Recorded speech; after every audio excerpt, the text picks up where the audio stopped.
A continuación, con la exposición de la palabra de Dios y para que nuestros corazones se alimenten con la comida espiritual, vamos a dejar con ustedes al evangelista de la voz de la esperanza, el pastor Rodríguez Medina.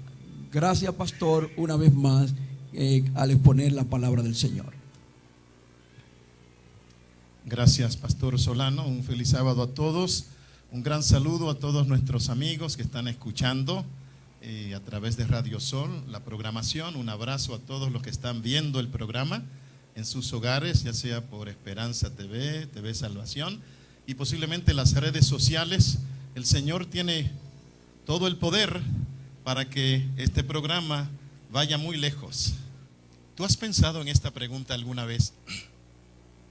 ¿Qué es en realidad un sueño? Una vez Martin Luther King declaró: yo tengo un sueño.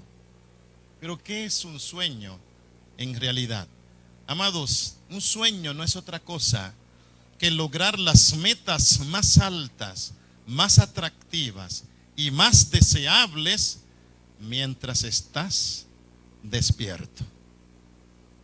Y para lograrlo, por supuesto, se necesita el poder, la sabiduría y la asistencia del Dios del cielo. Por lo tanto, en este día nos reconsagramos al Señor para lograr esos sueños. Por ejemplo, ¿cuál es el sueño de un lanzador de béisbol? Ese es un deporte muy conocido en este país. ¿Qué sueña un lanzador? Bueno, si vamos a pensar en las grandes ligas, el sueño de un lanzador de béisbol es propinar el último out en el último juego de la Serie Mundial, ¿no es así? Y no solo eso, ganar ese juego también. Ese es un sueño tremendo. ¿Cuál sería el sueño, por ejemplo, del bateador? Precisamente en el último juego de la Serie Mundial, novena entrada, el juego empatado 3-3, 3 hombres en base y el bateador conectar un grand slam, batear un jonrón con los 3 en base, listo ya, para ganar el partido. Esos son los sueños de ellos. Los sueños nuestros son más grandiosos todavía. Hermano querido, hermana amada, amigos y amigas que nos ven, ¿cuál es tu sueño? ¿Cuáles son nuestros sueños? Quiere el cielo que coincida con el sueño de Dios. ¿Sabes cuál es el sueño de Dios? La predicación del evangelio, la proclamación de la palabra. El Señor declaró: y será predicado este evangelio del reino en cuánta parte del mundo, en todo el mundo, para testimonio a todas las naciones. Entonces vendrá el fin. Amados, ese es el sueño del Señor. Quiere el cielo que sea el sueño de esta iglesia, de cada persona, que de alguna manera podamos nosotros colaborar con Dios para acelerar su regreso glorioso a este mundo.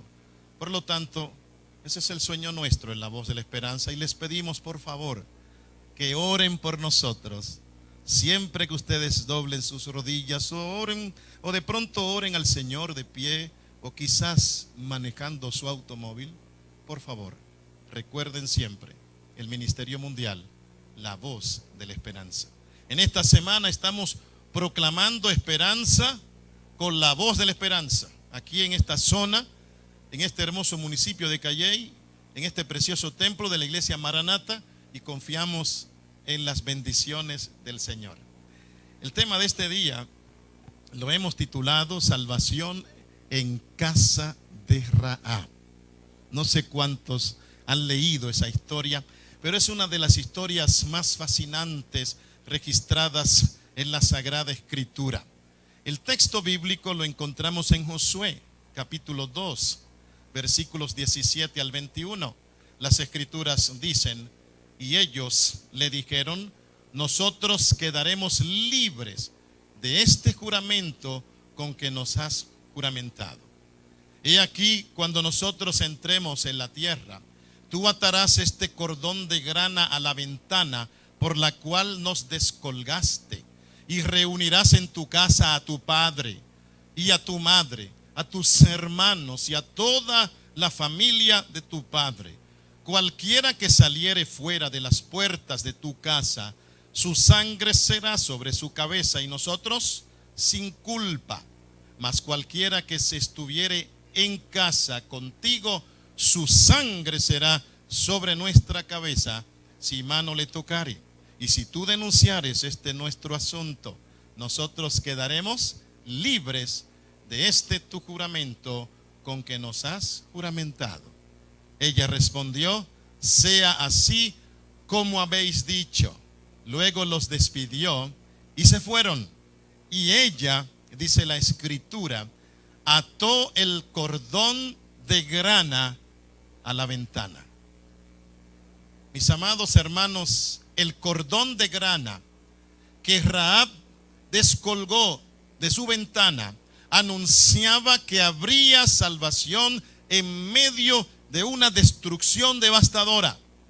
Allí en casa de Rahab, en una ciudad condenada, se estaba anunciando la salvación. Como hoy, en un mundo condenado, se anuncia la salvación a través de la palabra de Dios, por medio de las redes sociales, a través de los canales de televisión y de la radio. En fin, el mundo debe entender que Cristo regresa pronto, que habrá destrucción inminente y que todo aquel que crea en el Señor será salvo. ¿Qué dice la iglesia en este día?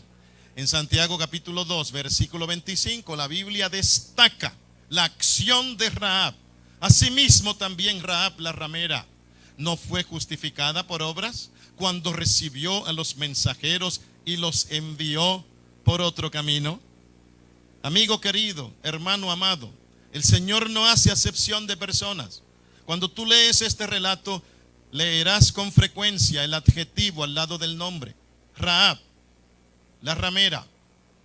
El Señor acepta a toda persona, no importa cuán bajo tú has descendido en este mundo, no importa si tu vida ha sido promiscua, quizás estás lejos de Dios, posiblemente te has rebelado contra la causa del Señor, pero ahora tu corazón anhela la bendición del cielo. Regresa al Señor, no importa cuán manchado estés, el Señor te recibe, te rescata y hace lo mismo que hizo con Rahab la ramera. Te limpia de toda inmundicia. ¿Qué dice la iglesia hoy? Gracias al cielo por un Salvador tan maravilloso. Dice la escritura que Rahab, conversando con los espías, les dice, oyendo lo que Dios ha hecho con ustedes. En fin, ella les da una descripción. Yo no sé quién le contó a Rahab todo esto, pero ella les relató a los espías las maravillas de Dios en favor del pueblo Israel. Ella estaba enterada que Dios había abierto el mar rojo con su gran poder. Ella estaba enterada de que Dios había intervenido y los reyes poderosos fueron derrotados por el pueblo Israel. Ella estaba enterada de las maravillas de Dios y evidentemente compartió posiblemente con casi todos en Jericó lo que estaba sucediendo. Y dice la escritura: ha desmayado nuestro corazón, ni ha quedado más aliento en hombre alguno por causa de vuestro Dios. Y escuchen qué convicción: porque Jehová vuestro Dios es Dios arriba en los cielos y es Dios abajo en la tierra. Oh, cuán grande es el poder de Dios. Qué convicción tenía esta mujer. Una mujer que no pertenecía a la iglesia verdadera de esa época. Si vamos a hablar en términos modernos, no era adventista del séptimo día. La Biblia la describe como una ramera. Su profesión era una profesión repugnante, una profesión que no coincidía con la postura de un adorador de Jehová. Pero el Señor la recibió en sus brazos. Dios la perdonó. Dios transformó su existencia. Y no solo eso, Dios salvó a toda su familia. Yo quisiera destacar la estrategia militar que Dios usó para que esas murallas fueran destruidas por una sola razón. Por la razón de que el domicilio, la casa de Rahab la ramera, si era un departamento, si era una casa, lo que fuera, estaba construida encima del muro. Pero la Biblia dice que los muros de Jericó, ¿qué ocurrieron con ellos? Se derrumbaron. Veamos la estrategia militar. Porque el Señor, en su enorme misericordia, el Señor quería que su pueblo confiara en su poder. Esa sería la victoria de Jehová y no la victoria de los guerreros de Israel. ¿Qué estrategia utilizaron?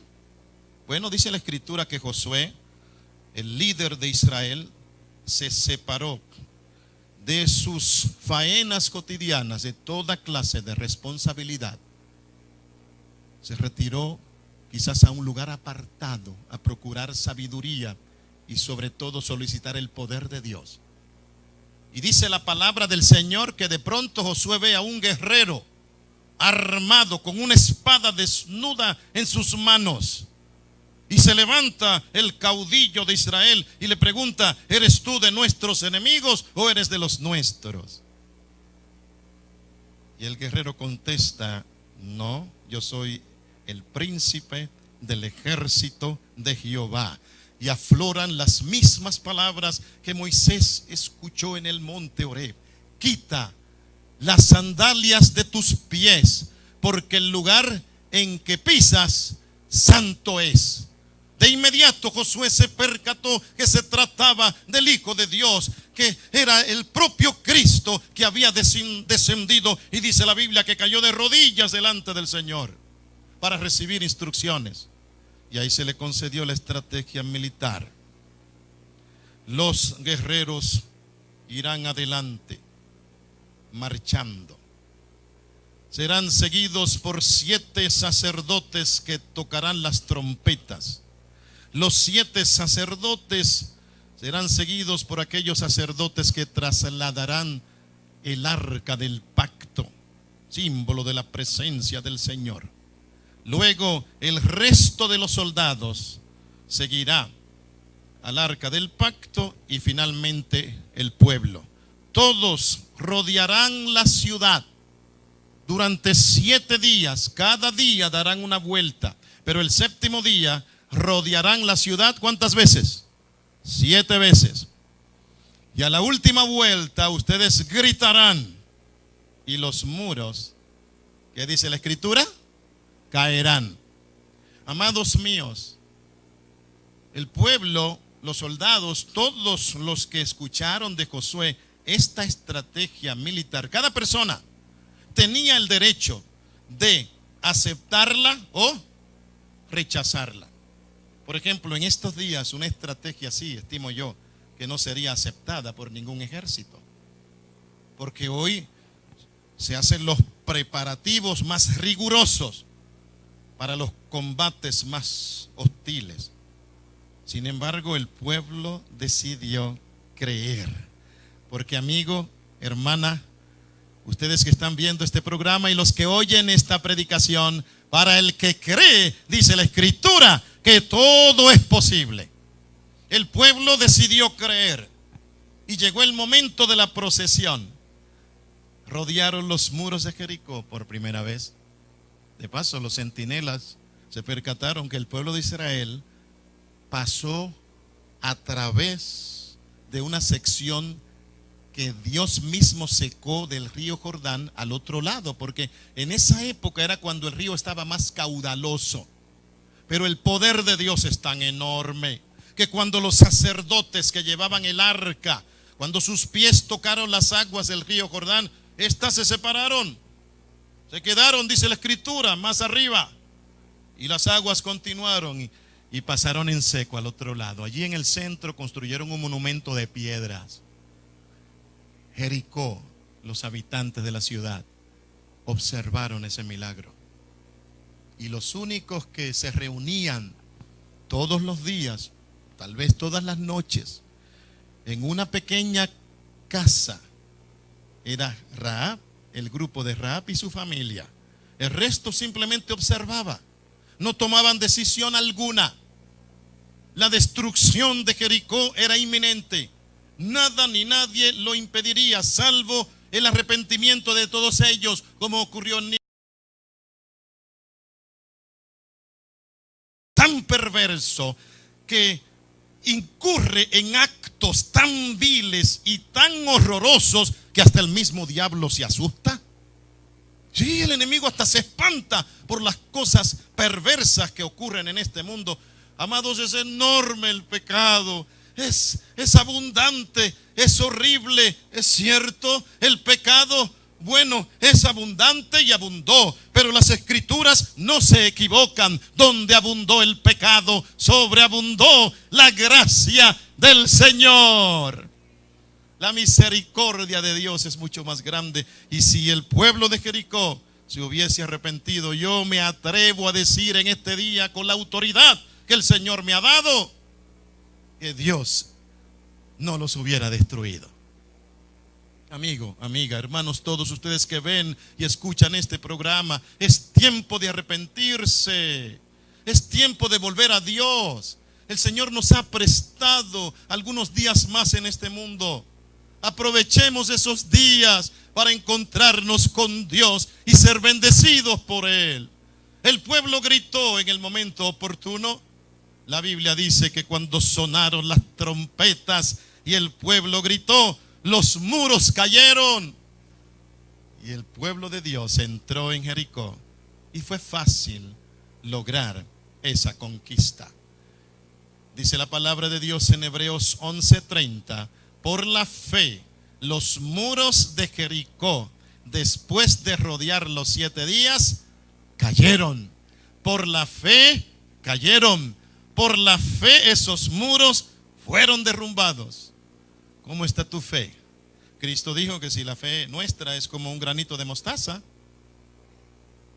podemos decirle a este monte, muévete, y ese monte se moverá. Yo no sé cuántos han visto el grano de mostaza. Es el granito más pequeño de todas las semillas que hay en el mundo. Sin embargo, el Señor no está destacando tanto así el tamaño de la fe como la veracidad de la fe. ¿Es mi fe pequeña? Sí es pequeña, pero si es verdadera, puede mover montañas. ¿Cómo está la fe de esta congregación? Dios intervino de una manera poderosa. Todo Jericó, repito, pudo haber escuchado el mensaje del Señor, o por lo menos si hubieran percatado de las hazañas divinas, de los milagros de Dios, y hubieran tomado la determinación de arrepentirse. Pero no lo hicieron. Dice la Escritura, solamente Rahab, la ramera, vivirá con todos los que están en la casa con ella, por cuanto escondió a los mensajeros que enviamos. Mas Josué dijo a los 2 hombres que habían reconocido la tierra: entrad en casa de la mujer ramera y haced salir de allí a la mujer y a todo lo que fuere suyo, como lo jurasteis. Los espías, dice la Escritura, entraron y sacaron a Rahab, a su padre, a su madre, a sus hermanos y todo lo que era suyo. También sacaron a toda su parentela y los pusieron fuera del campamento de Israel. Pero consumieron con fuego la ciudad y todo lo que en ella había. Solamente pusieron en el tesoro de la casa del Señor la plata y el oro, los utensilios de bronce y de hierro.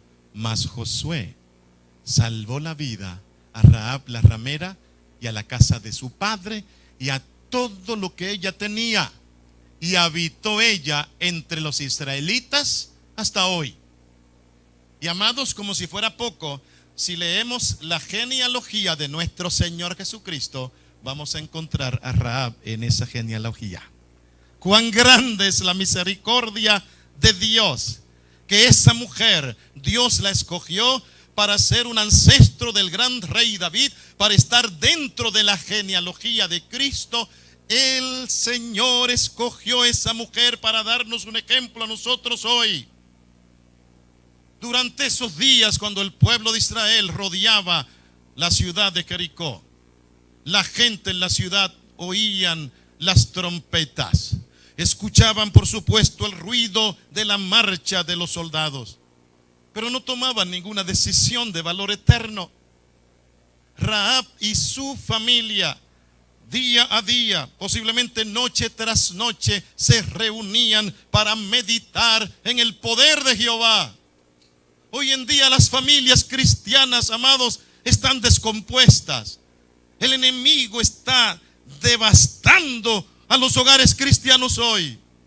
Hermanos con hermanos, hermanas con hermanas, enemigos. Por simplezas, cuando Dios quiere hacer grandes milagros en la familia moderna hoy. En esos días Dios intervino en la casa de una mujer ramera. Y allí había una iglesia que adoraba al Dios del cielo. Una iglesia que estaba convencida que Dios es el mismo Dios arriba en el cielo y abajo en la tierra. Estamos en el umbral de la eternidad. ¿Cómo es posible que haya dificultades en las familias cristianas hoy? ¿Cómo es posible que los hogares estén devastados como lo están cuando contamos con un Dios todopoderoso que está dispuesto a salvar en medio de la más acerba destrucción, como lo hizo en los días del derrumbe de Jericó? Amigo y hermano, lo que ocurrió ese día fue grandioso. Es inexplicable lo que voy a decir, pero sucedió porque Dios tiene todo el poder. Los muros de Jericó cayeron, fueron derrumbados por el poder de Dios. Sin embargo, la casa de Rahab, aunque estaba sobre el muro, no cayó. Esto es maravilloso. Los muros caían, los bloques se derrumbaban, todo caía al suelo, pero la residencia de Rahab se mantenía firme, porque dentro de esa casa había hombres, mujeres, niños y niñas, jóvenes y señoritas que decidieron creer en el Dios del cielo. Oh, alabado sea el Señor. Hay salvación en abundancia para ti, estimado hermano. Para ti que estás viendo este programa, tú que lo escuchas, déjame decirte que Dios se deleita en salvar al pecador. Rahab y su familia sobrevivieron en medio de la más acerba destrucción. Y se acerca la destrucción de este mundo. El último día de este planeta. Esta noche presentaremos ese mensaje. La última noche se acerca. Todo será destruido. Todo será derrumbado. Eso está escrito en la palabra de Dios. Más de 2500 veces el Señor confirma que Cristo regresará a este mundo en gloria y majestad. Que aquellos que lo han recibido hoy, aquellos que son sus hijos, los que le aman, serán rescatados y salvados en medio de la destrucción. ¿Estás preparado para ese día? Las Escrituras no se equivocan cuando afirman: por la fe, Rahab la ramera no pereció juntamente con los desobedientes, habiendo recibido a los espías en paz. En este maravilloso plan de salvación, la parte del hombre es la fe. Yo nunca he visto a Jesús. Yo no he visto personalmente a Dios. No he visto ni siquiera a mi ángel, al cual mi abuela vio una vez. Más adelante les voy a relatar ese incidente. Yo no lo he visto todavía, pero yo creo que el ángel de Jehová acampa en derredor mío y me defiende. Yo nunca he visto a Cristo, pero yo creo que Cristo vive porque Él transformó mi vida. Yo no he visto jamás a Dios, pero creo que Él está al control de todas las cosas en este mundo porque Él controla mi existencia. Dios es amor, Dios es maravilloso, Él está presente, Él es realidad. Él es más real que la misma realidad. Y ese cordón de grana que se descolgó en la casa de Rahab anunciaba precisamente la cruz del Calvario. En la cruz, amado hermano, nuestro Señor Jesucristo derramó su sangre preciosa para limpiar ¿cuántos pecados? No escucho bien, ¿cuántos? Todos nuestros pecados y concedernos salvación y vida eterna. El profeta no se equivocó cuando declaró: venid a mí, dice el Señor, y estemos a cuenta. Si vuestros pecados fueren como la grana, como la nieve serán emblanquecidos. Si fueren rojos como el carmesí, vendrán a ser como blanca lana. Oh, mis amados hermanos, el cordón de grana anunciaba la cruz del Calvario. Ese cordón señalaba que el cielo había tomado una decisión maravillosa de salvar a la humanidad del pecado y de la destrucción. Y Dios lo hizo. La Biblia dice que Dios se hizo hombre, vivió una vida perfecta por ti y por mí. Esa fue la vida que Cristo entregó por nosotros en la cruz del Calvario. No fue una vida cualquiera, fue una vida preciosa, perfecta, sin mancha, sin pecado, maravillosa. Jesucristo fue sepultado, pero Él no se quedó en el sepulcro. Él resucitó de entre los muertos, ascendió al cielo, intercede por nosotros y pronto regresará en gloria y majestad. ¿Sabes que en 7 ocasiones Jesús derramó sangre por ti y por mí?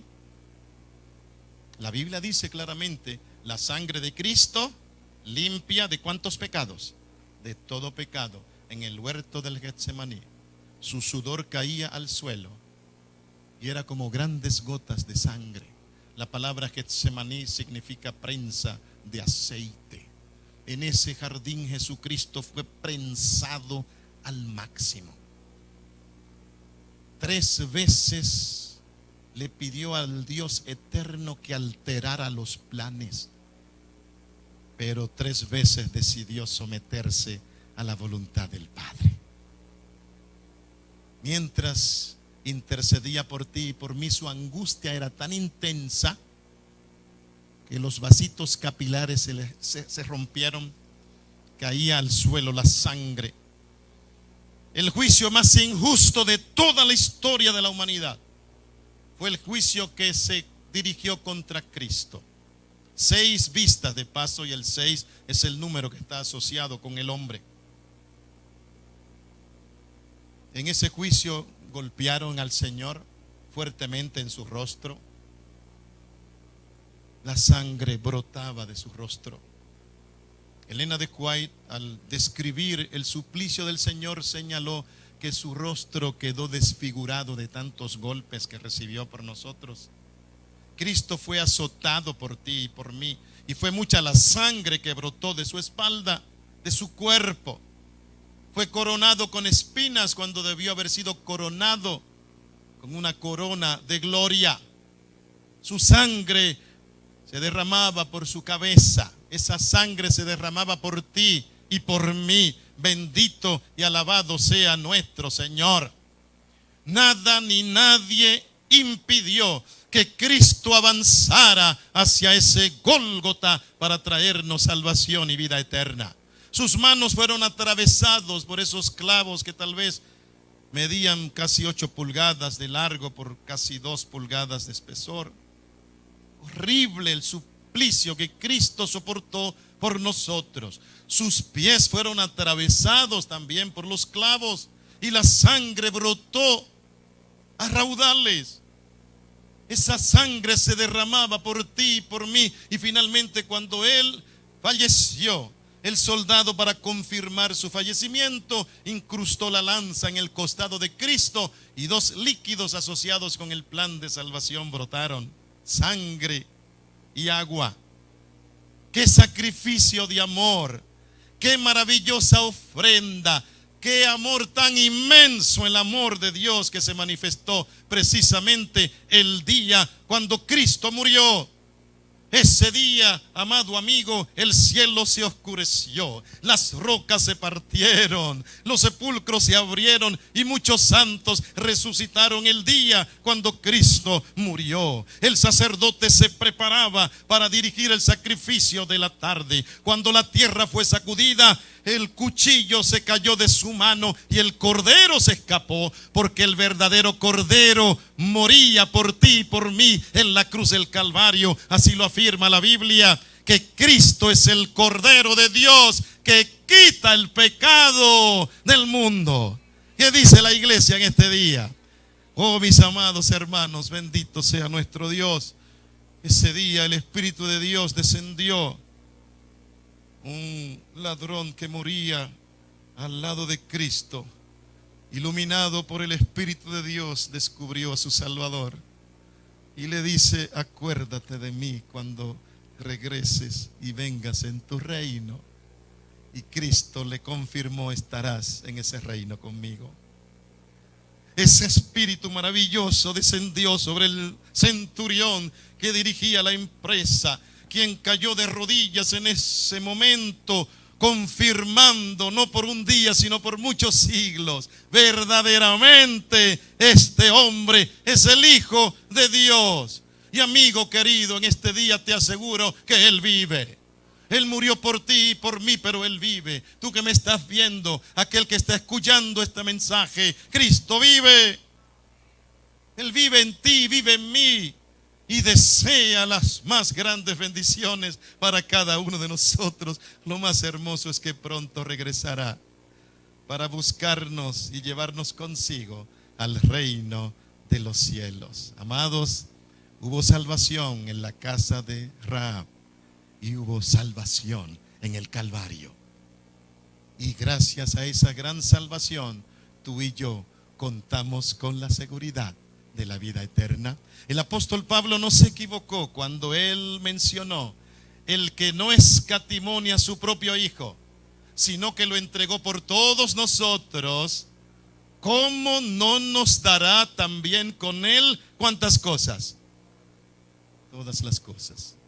Hace muchos años, en esta casa en la cual vivía un padre y con su hijo, era una familia muy rica. Ellos, de paso, amaban la pintura. Tenían un salón en esa enorme residencia. Era como una sala, como una galería que estaba llena de cuadros muy famosos. Pinturas de Miguel Ángel, de Dalí, de Da Vinci, de Van Gogh y todos esos grandes, incluso pintores y artistas, ¿no? Y mucha gente llegaba a esa casa para mirar esas obras extraordinarias. Este hombre era dueño de haciendas, tenía varias residencias, muchos animales, automóviles, millones de dólares en cuentas bancarias. Pero de pronto reciben una nota del ejército de que su hijo tenía que rendir servicio en las Fuerzas Armadas y estaban en medio de una guerra. Así que el padre despidió tristemente a su hijo y este joven allá ingresó en las Fuerzas Armadas, pasó varios meses, conoció muchos compañeros. Uno de ellos, de paso, también tenía cierta simpatía por la pintura y el arte y se hicieron muy amigos. Pero de pronto, en un combate, una bala perdida, como se suele decir, alcanzó a este joven, lo derribó, le atravesó el corazón. El padre recibió la noticia muy triste, muy adolorido. De pronto pasaron unos meses y muy cerca de la Navidad, quizás como un 15 o 16 de diciembre, tocan a la puerta de la casa y cuando el mayordomo abre la puerta, ve a un soldado, un joven soldado con un gran paquete en la mano. Así que buscan al hombre rico, quien llega, y el soldado se presenta: yo soy tal persona, muy amigo de su hijo, también como su hijo y como usted, amo la pintura, tengo un poco de talento, así como ustedes lo tienen.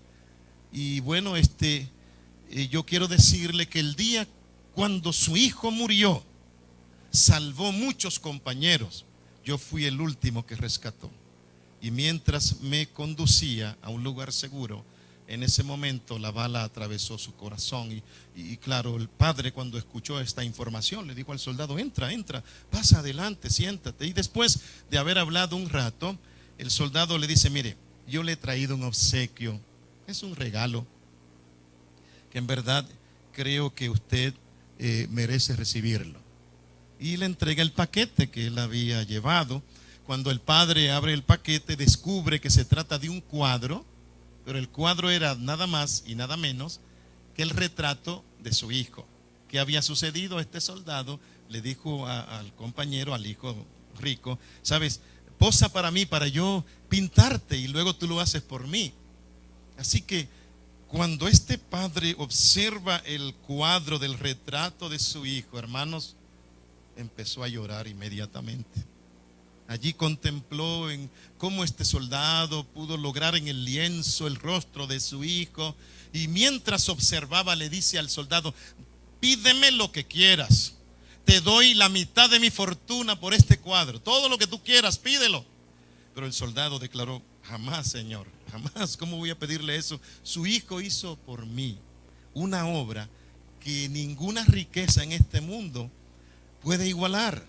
Es un obsequio, recíbalo, se lo doy de todo corazón. Es más, si su hijo estuviera vivo, estaría contento con lo que estoy haciendo. Y finalmente lo convenció, se despidió.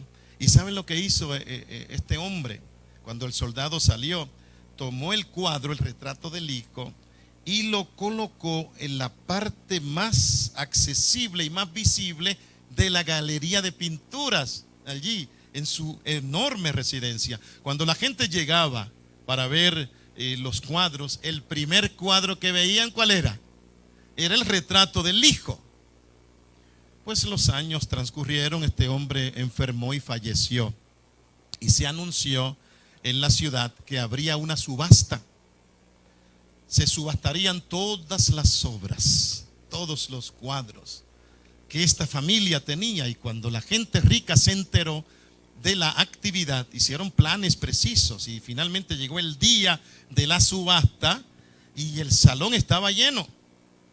Decenas de personas, gente muy rica, había llegado con la intención, todos ellos, de obtener por lo menos una de esas pinturas.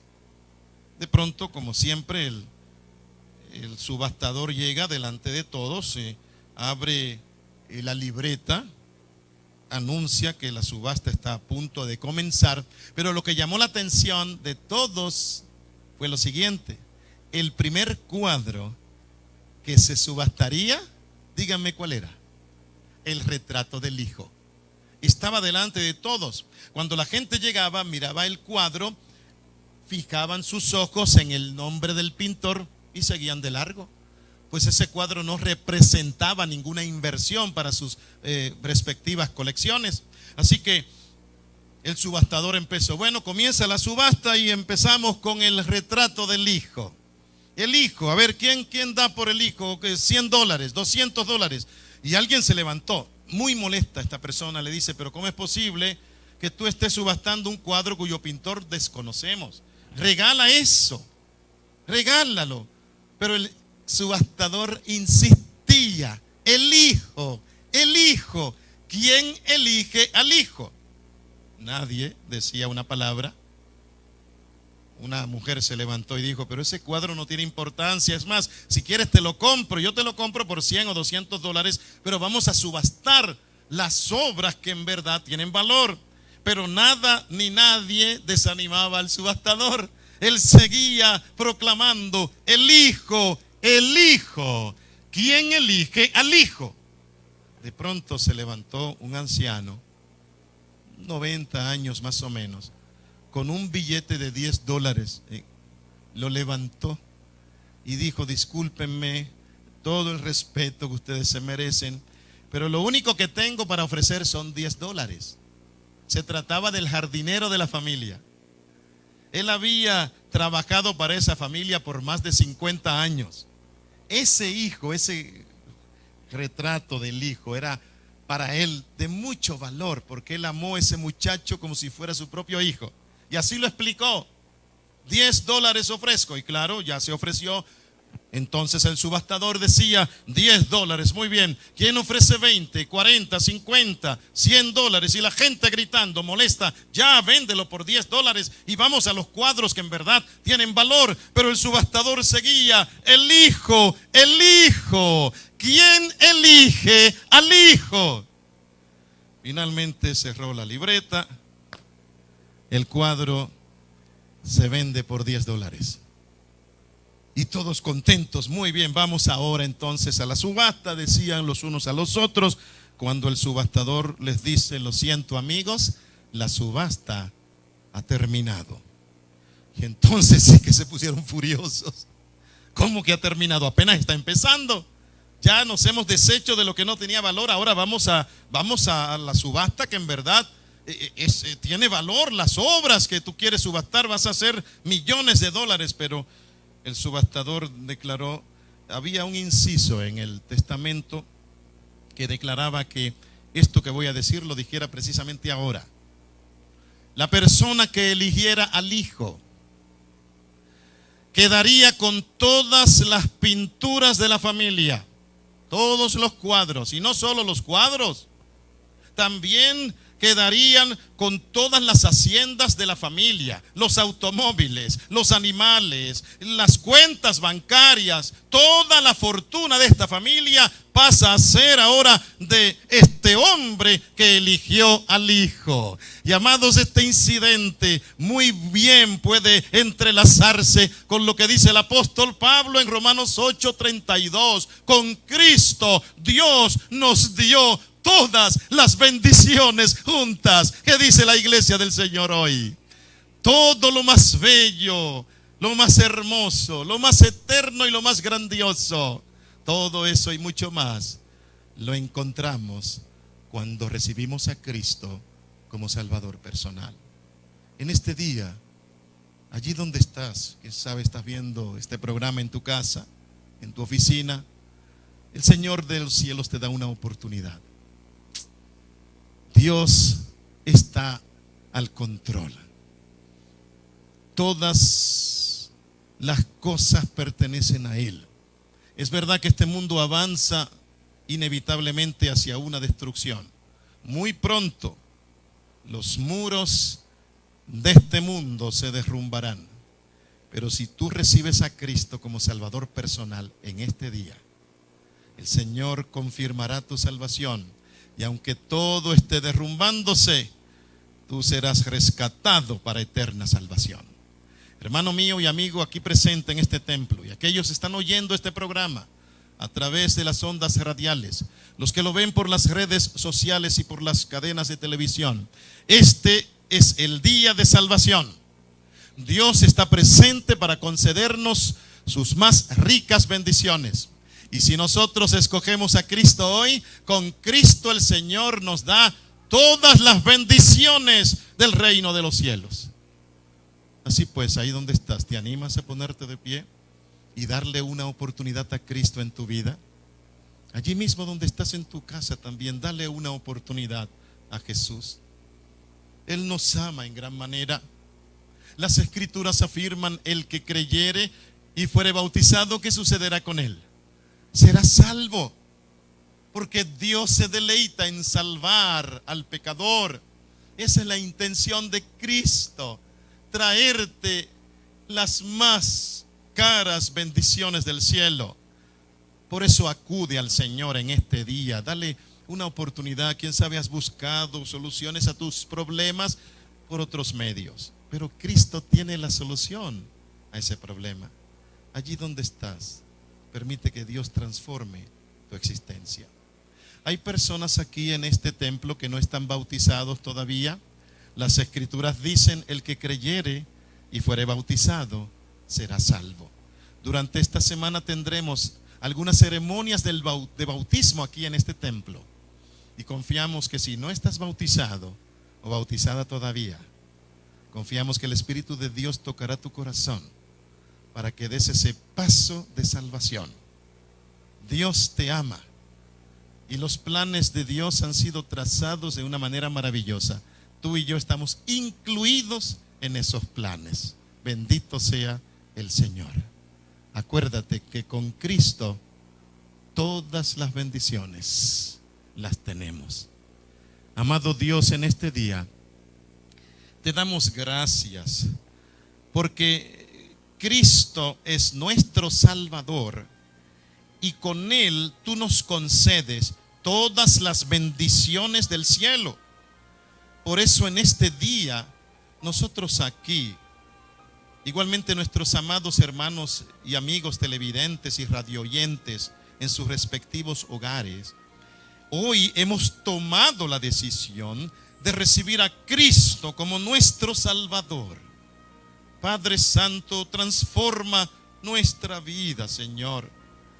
Hemos meditado en las maravillas que ocurrieron en la casa de Rahab, cómo esa familia en medio de una destrucción inminente tomó la decisión de unirse, de amarse, de buscar a Dios, de solicitar las bendiciones eternas. Y en verdad recibieron esas bendiciones. Por lo tanto, visita a las familias de esta iglesia. Visita a las familias de la iglesia también que nos está viendo por la televisión y aquellos que nos oyen por la radio. Visítanos a todos, Señor, porque cuando tú visitas ocurren maravillas.